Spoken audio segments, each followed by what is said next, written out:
Quand il dit il est celui qui était et qui vient, il parle de Dieu qui est dans le temps. Donc on parle du temps.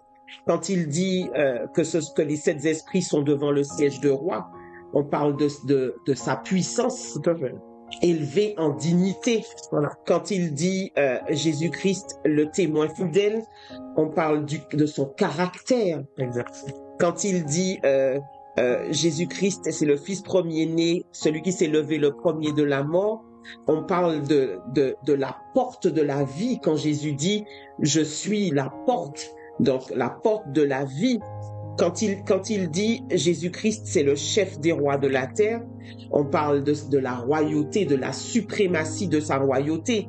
Quand il dit en 6e position qu'il est l'alpha et l'oméga, on parle de la vie entière. Et puis la dernière position parle de sa toute puissance. Donc, on retrace vraiment le temps, l'espace.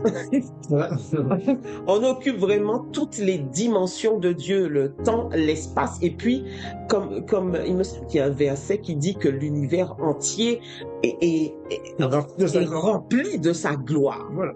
Donc, c'est ce qu'il essaie un peu de retracer quand il donne toutes les facettes de Dieu et toutes les dimensions de Dieu. Et moi, je trouve ça formidable. Tout à fait. Donc, il faut bien comprendre que c'est pourquoi, en fait, les 7 églises, les 7 anges, les 7 chandeliers, les 7 esprits de Dieu, tout ça forme un ensemble de puissance qui nous révèle parfaitement l'œuvre de Dieu. C'est ça. Et qui, en fait, nous accorde dans sa grâce une connaissance suprême. Voilà. En fait, il y a du bonheur à lire ces versets pour pouvoir renforcer notre foi, renforcer notre équilibre spirituel. C'est vrai qu'on est passé un petit peu vite sur ce que tu es en train de dire là tout à l'heure en introduction.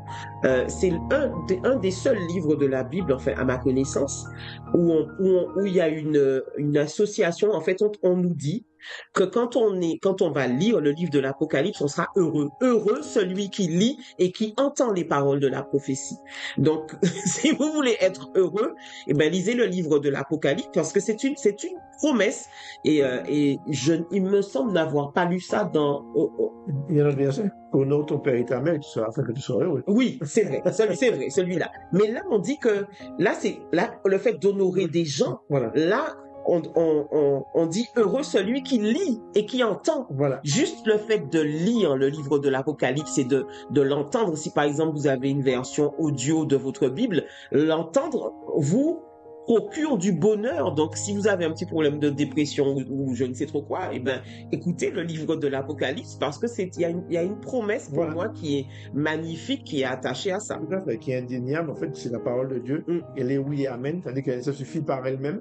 Et en fait, elle est, comme on dit, l'alpha et l'oméga. En fait, voilà. Le commencement de vos souffrances et la fin de vos souffrances. Voilà. C'est-à-dire que le commencement et la fin de tout.